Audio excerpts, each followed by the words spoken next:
Halo sobat mantap yang baik budi dan baik hatinya. Selamat datang kembali di Mantap Punya yang akan selalu menemani sobat semua di kala santuy maupun di kala yang tidak santuy.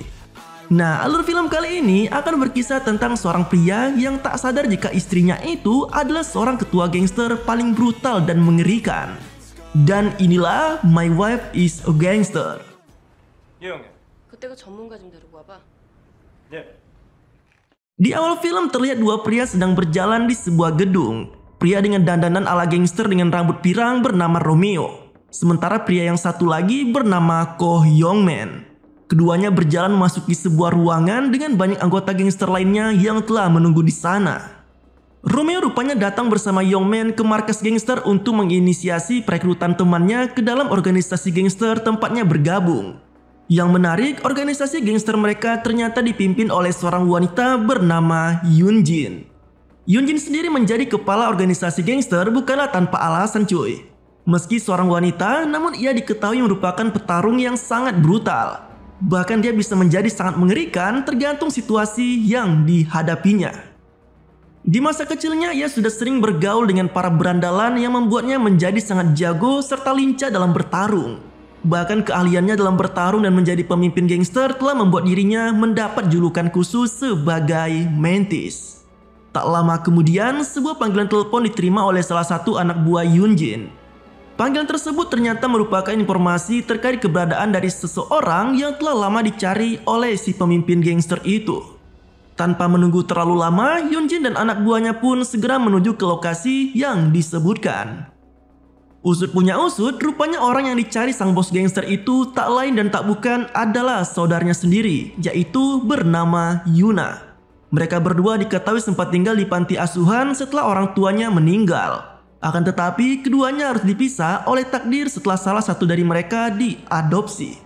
Namun, kini nasib kembali mempertemukan keduanya di rumah sakit. Dan terlihatlah Yuna yang sedang terbaring sakit di salah satu kamar inap. Sayangnya pertemuan kedua saudara yang sudah tak lama bertemu ini diawali dengan sebuah kabar yang tidak baik cuy. Karena diketahui bahwa Yuna saat ini sudah sekarat karena mengidap penyakit kanker stadium akhir. Dan kemungkinan bagi Yuna untuk selamat dari penyakit ini terbilang sangatlah kecil. Mengetahui akan kenyataan yang pahit ini, Yoon Jin pun merasa sangat sedih dan bersalah dengan kondisi kakaknya tersebut. Terlebih ia juga merasa bila kondisi dari Yuna juga merupakan tanggung jawabnya. Tak mau berlarut dalam kesedihan, kedua kakak beradik tersebut saling bertukar pikiran dan melepas rindu. Dalam percakapan mereka, Yuna tiba-tiba meminta Yoon Jin agar mau mengabulkan satu permintaan terakhir sebelum ia akhirnya meninggoy. Permintaan yang diberikan oleh sang kakak cukup mengejutkan bagi si Yoon Jin karena ia meminta adiknya agar mau menikah dalam waktu 1 bulan ini. Yoon Jin yang mendengar permintaan dari sang kakak merasa sangat kaget. Apalagi selama ini ia hanya fokus pada permasalahan seputar dunia kriminal bersama dengan organisasi gangster yang ia pimpin selama ini. Serta sama sekali tak mengetahui mengenai seluk-beluk percintaan dan pernikahan, apalagi mengenai soal bercocok tanam. Meski demikian, karena sangat menyayangi sang kakak, akhirnya Yoon Jin memutuskan untuk menerima permintaan sang kakak dan akan berusaha untuk mengabulkannya. Singkat cerita, Yoon Jin pun kembali ke markas organisasinya. Di dalam markas, ia memberitahukan mengenai permintaan yang diberikan oleh Yuna untuk dirinya dan menyatakan apabila ia akan menikah dalam waktu 1 bulan ini untuk mengabulkan permintaan sang kakak. Mendengar hal itu, anak buah Yoon Jin sontak kaget bahkan merasa tak percaya dengan keputusan yang diambil oleh pimpinan mereka tersebut. Yoon Jin yang saat itu belum memiliki calon untuk ia nikahi lalu mencoba untuk memberikan penawaran pada anak buahnya jikalau ada yang mau menjadi calon suami yang akan ia nikahi. Sayangnya meski sudah menawarkan, semua anak buahnya tidak ada yang berani untuk menerima tawaran untuk menjadi suami dari sang pemimpin gangster itu. Merasa khawatir dengan kondisi pimpinan mereka, anak buah Yoon Jin lalu memiliki inisiatif untuk mencari calon suami yang tepat bagi pimpinan mereka tersebut. Selain itu, Romeo juga mengenalkan seorang wanita bernama Seri kepada Yoon Jin untuk memberikan pelajaran mengenai cara merawat diri dan berperilaku selayaknya seorang wanita. Sebelum ia dan rekan-rekannya mengenalkan Yoon Jin dengan seorang pria. Seri lalu memberikan beberapa perawatan seperti perawatan wajah dan rambut kepada Yoon Jin agar ia terlihat lebih cantik dan mempesona. Tak hanya itu, ia juga mengajari bos gangster tersebut mengenai cara untuk menggoda pria, bahkan bersuara menggoda dengan sedikit mendesah. 오빠.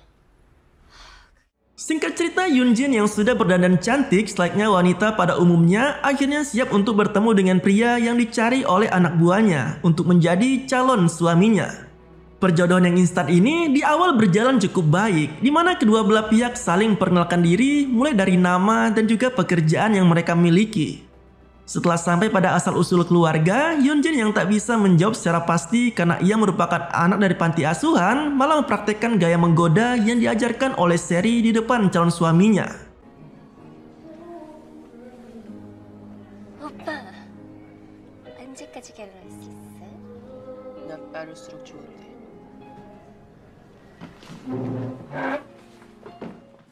Ilfil dengan atraksi konyol yang dilakukan oleh sang bos gangster, keluarga dari pihak calon suami langsung pergi meninggalkan pihak Yoonjin begitu saja. Merasa kesal dengan kegagalan perjodohan yang ia lakukan, Yoonjin tanpa basa-basi langsung menghajar anak buahnya untuk melampiaskan kekesalannya.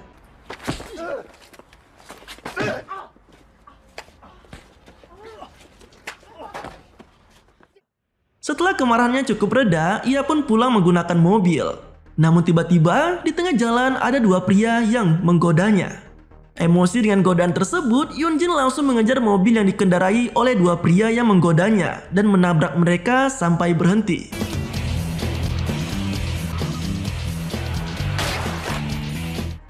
Tanpa basa-basi, si bos gangster langsung mengambil sekop dan mencoba untuk menghajar kedua pria yang tak sopan kepada dirinya. Di tengah pertikaian yang cukup memanas tersebut, tiba-tiba muncul seorang pria yang ingin menolong Yoonjin dan mencoba menengahi pertikaian itu. Tapi naas bagi pria itu. Bukannya berhasil mendamaikan perkelahian tersebut, ia malah harus terkena lemparan batako yang sebenarnya dilemparkan oleh Yoonjin kepada dua berandalan yang menggodanya. Pria yang mencoba menolong Yoonjin itu bernama Kang Soo-il.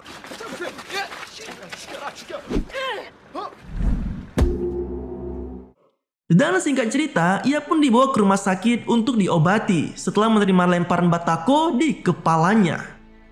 Kedua anak buah Yoonjin yaitu Romeo dan juga Youngman mencoba untuk mengganti biaya pengobatan Kang Soo-il atas perintah sang pemimpin mereka. Namun sang pria menolak biaya pengobatan tersebut. Yoonjin dan juga anak buahnya pun langsung mencari informasi mengenai Kang Soo-il dan rupanya ia merupakan seorang pegawai negeri yang masih jomblo. Dan juga pernah gagal berkencan sebanyak 58 kali.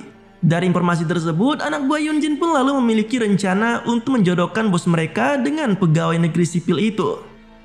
Sebelum rencana dijalankan, anak buah Yoonjin mencari orang untuk menjadi orang tua palsu bagi sang bos. Pilihan mereka jatuh kepada pasangan pedagang makanan pinggiran di mana mereka sedang makan terlebih dahulu. Saat yang ditunggu-tunggu pun akhirnya datang juga, dan pihak Yoonjin beserta kedua orang tua palsunya bertemu dengan pihak keluarga Soo-il. Kedua pihak saling memperkenalkan diri mereka masing-masing. Namun pihak Soo-il sendiri rupanya masih belum yakin dengan rencana pernikahan tersebut, karena mereka merasa semua terlalu terburu-buru dan juga baik Yoonjin maupun Soo-il belum saling mengenal lebih dekat. Meski demikian, akhirnya kedua pihak sepakat untuk meninggalkan Yoonjin serta Soo-il sendirian dengan harapan keduanya bisa saling lebih mengenal lebih dekat lagi. Di tempat pertemuan itu, Yoonjin menyempatkan diri ke kamar mandi. Namun tiba-tiba muncul beberapa gangster lawan yang menyerang dirinya. Tanpa kesulitan, Yoonjin mengatasi beberapa penyerangan tersebut dan segera mengejarnya keluar restoran.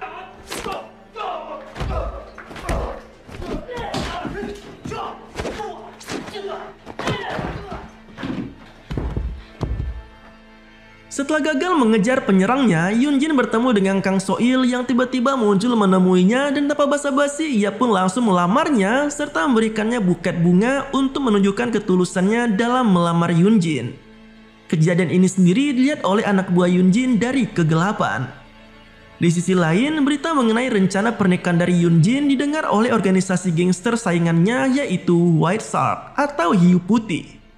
Mendengar kabar mengenai rencana pernikahan bos gangster saingan mereka, pimpinan utama White Shark berencana untuk membuat kekacauan di hari pernikahan Yoonjin. Singkat cerita, hari pernikahan antara Kang Soo-il dan Yoonjin pun tiba. Para tamu terlihat sangat senang, begitu pula dengan Soil. Sementara itu Yunjin sendiri terlihat bermuka masam meski di hari yang berbahagia tersebut. Nah, Romeo yang mendapat kabar apabila anak buah gangster White Shark datang untuk mengacaukan pernikahan bosnya, dia pun berusaha untuk menghentikan hal tersebut. Perkelahian antar anak buah Yunjin dan juga anggota White Shark pun tak terelakkan lagi.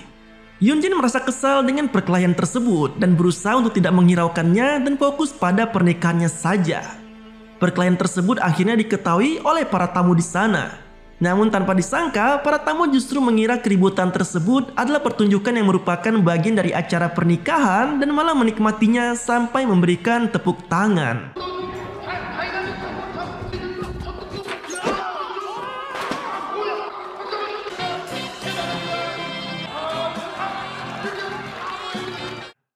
Selesai pernikahan, keduanya pun resmi menjadi suami istri. Kang Soil sendiri terlihat sangat bahagia, namun di sisi lain Yunjin terlihat dingin dan tak terlalu peduli. Soil pun mulai mempersiapkan tempat tidur agar ia dan Yunjin melakukan hubungan enak seperti layaknya suami istri baru. Melihat gerak-gerik Soil, Yunjin lalu mencoba segala cara agar bisa menghindar hal tersebut. Soil masih belum menyerah dan mencoba menggoda serta melakukan aksi romantis kepada Yunjin. Namun Yunjin berusaha untuk mengulur waktu, bahkan ia menggosok kamar mandi sampai bersih. Usahanya pun rupanya membuahkan hasil, karena Soil yang sudah lelah akhirnya tertidur terlebih dahulu. Tak lama kemudian, di tengah malam Soil terbangun dan melihat Yunjin tertidur di sofa. Ia lalu menggendong tubuh istrinya tersebut dan dibawa ke tempat tidur. Dan sial bagi Soil, saat ia hendak melepaskan kaos kaki istrinya, sang istri dalam keadaan tidur secara refleks menendang suaminya sampai ia terjengkang dan tak sadarkan diri.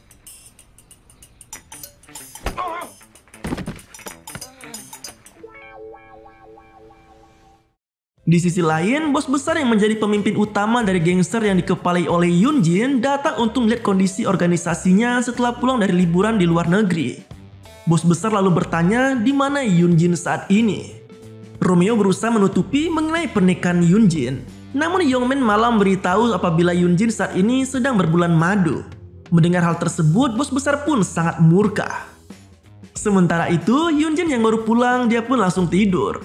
Kang Soil yang melihat istrinya sudah tertidur pun sudah tak sadar untuk melakukan hubungan suami istri dengan si Yunjin. Sayangnya, sebelum berhasil melaksanakan keinginannya, tiba-tiba Yunjin terbangun dan segera menghentikan Soil serta mengancamnya untuk tidak menyentuh dirinya tanpa seizinnya. Soil yang gagal melakukan bercocok tanam terlihat sangat murung dan bersedih. Beberapa hari kemudian, Romeo dan Yongman yang menjaga Yunjin saat ia sedang makan di pinggir jalan bertemu dengan 4 orang berandalan. Yongman lalu memperingatkan keempat berandalan tersebut agar cabut jauh-jauh dari tempat mereka. Namun para berandalan tersebut tidak mengindahkan peringatan Yongman. Romeo yang melihat hal tersebut langsung maju dan meminta para berandalan untuk mendengarkan nyanyian yang ia lantunkan. Mendengar lagu Romeo, para berandalan itu malah mengejeknya. Emosi, Romeo lalu tanpa babi bu langsung menghujamkan boge mentah pada salah satu berandalan sampai teman-temannya ketakutan dan kabur.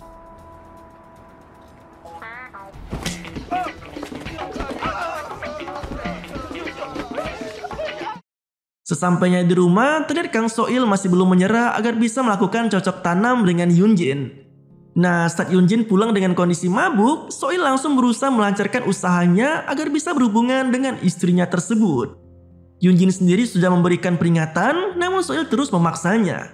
Sampai akhirnya Yunjin kembali menendang suaminya itu sampai terjengkang dari tempat tidur. Singkat cerita, kakak Yunjin yaitu Yuna akhirnya pulang dari rumah sakit dan diperkenalkan dengan suami Yunjin yaitu Kang Soil. Pada malam harinya, kedua kakak adik itu pun tidur bersama dan Yuna kembali meminta sebuah permintaan kepada Yunjin, di mana ia ingin melihat adiknya itu bisa mengandung anak supaya keturunan dari keluarga mereka tak berhenti begitu saja. Keesokan paginya, Yunjin lalu meminta anak buahnya memanggil Seri agar ia bisa mengajarkan mengenai cara supaya bisa cepat hamil. Seri mengatakan bahwa Yunjin harus melakukan cocok tanam dengan suaminya. Selain itu, ia juga memberikan beberapa saran dan juga teknik-teknik untuk bisa bercocok tanam dengan suaminya. Meski di sini pun terlihat Yunjin tak sepenuhnya paham. Di rumah, Yunjin langsung mempraktekkan apa yang diajarkan Seri. Sayangnya yang ia lakukan malah meniru langsung tanpa mengetahui apa yang dimaksud oleh Seri. Karena gagal menggoda Soil, Yunjin pun yang kesal tanpa basa-basi bertindak barbar dan merobek baju suaminya sampai akhirnya cocok tanam di antara mereka pun terjadi dengan begitu nikmat.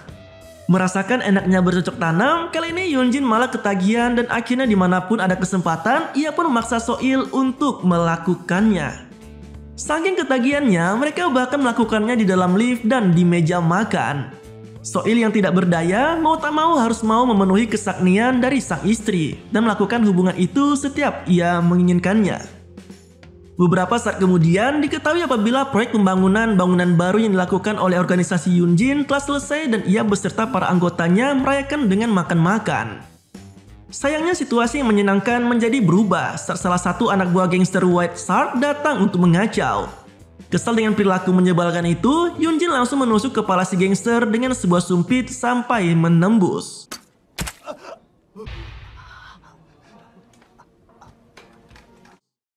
Kejadian itu membuat pimpinan utama White Shark menjadi marah dan ia meminta sebuah pertemuan dengan pimpinan utama dari gangster di mana Yunjin bekerja. Hasil dari pertemuan ini pun berakhir pada keputusan duel 1-by-1 antara Yunjin dan juga Nanman, yaitu salah satu petinggi yang dijagokan dari gangster White Shark.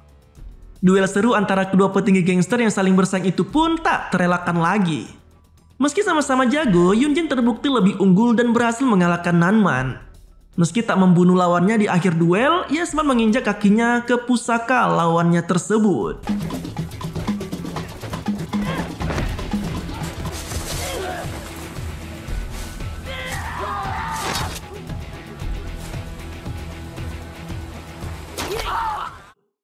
Sepulang dari duel, Yunjin pergi ke rumah sakit untuk membeli obat untuk mengobati lukanya.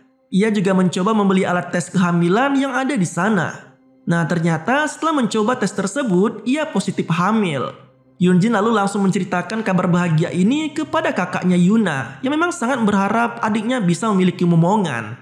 Sang kakak juga meminta adiknya supaya ia bisa bersikap lebih tenang dan tidak terlibat perkelahian lagi.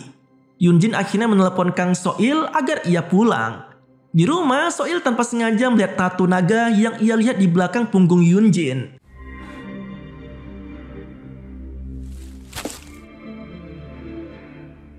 Pada akhirnya, Soil pun mengetahui mengenai latar belakang Yunjin dan juga pekerjaannya selama ini, yang merupakan seorang gangster ternama. Di sini Yunjin juga menceritakan apabila dirinya adalah pimpinan nomor 2 dari organisasi gangsternya. Selain itu, ia juga membeberkan apabila selama ini pernikahan yang ia lakukan adalah untuk memenuhi permintaan kakaknya. Setelah itu, Yunjin pergi ke rumah sakit untuk menemui kakaknya yang pada akhirnya menghembuskan napas terakhirnya di depan sang adik. Di sisi lain, Romeo yang berencana melamar Sherry malah mendapatkan bencana. Saat Sherry sedang mengambil tas, gerombolan berandalan yang dulu pernah dihajar Romeo melakukan balas dendam dan menusuk Romeo menggunakan pisau. Sherry yang baru kembali setelah mengambil tas terkejut saat melihat pacarnya tergeletak di jalan sampai ia menghembuskan napas terakhirnya. Yongman berserta anggota gangster yang dipimpin oleh Yunjin menjadi murka dengan kematoyan Romeo di mana itu adalah ulah gangster dari White Shark. Sayangnya saat masuk ke markas White Shark mereka kalah jumlah dan akhirnya dihajar habis-habisan oleh gangster rival mereka tersebut.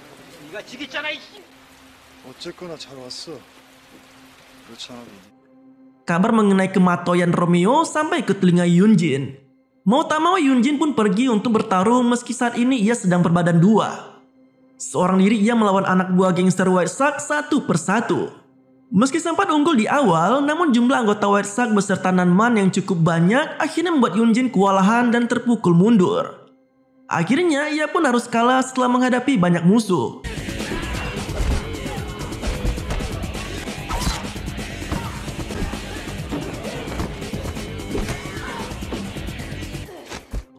Yunjin yang terluntai di lantai memohon agar mereka tak memukul bagian perut karena ia sedang hamil. Namun Nanman tak peduli dan terus menghajar dirinya. Saat gangster White Shark hendak membunuh Yunjin, pimpinan utama gangster Yunjin datang membawa sebuah amplop berisi berkas-berkas penting yang diinginkan oleh pimpinan gangster White Shark. Karena hal ini nyawa Yunjin pun terselamatkan dan ia dibawa ke rumah sakit untuk diobati. Kang Soil yang melihat istrinya tak berdaya dan juga keguguran setelah dihajar menjadi sangat murka. Berniat membalas dendam, Soil lalu datang ke tempat perjamuan makan gangster White Shark dengan berpakaian sebagai pembawa galon air. Ia pun sampai ke ruangan di mana White Shark berpesta dan langsung menyiramkan bensin ke anggota White Shark melalui galon yang ia bawa. Sialnya pada saat hendak membakar anggota White Shark, salah satu anggota gangster berhasil memukul Soil. Di sini bodohnya, pimpinan White Shark malah menyalakan sepuntung rokok, tanpa menyadari bahwa saat ini mereka sudah diguyur oleh securah bensin. Alhasil, kebakaran besar pun terjadi dan membuat para anggota White Shark terbakar sampai meninggoy. Tak terkecuali dengan pemimpin mereka.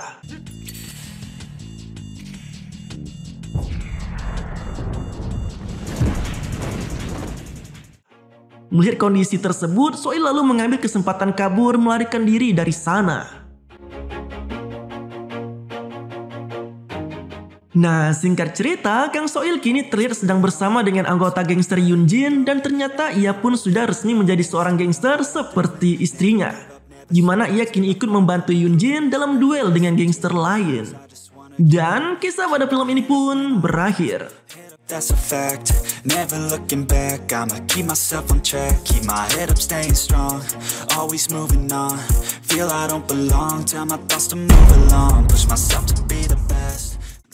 Nah, itu lalu ceritanya cuy. Film ini ada juga kelanjutannya. Jika sobat mau kita lanjutkan kisah film ini, komen di kolom komentar ya. Terima kasih telah menonton sampai habis dan tetap santuy. Sampai jumpa pada video selanjutnya. To love what I'm doing, never give up, never slow till I finally prove it. Never listen to the no's, I just wanna keep moving. Yeah, I put out all this art, it's my only medicine. Yeah, everything I do, I'm just being genuine.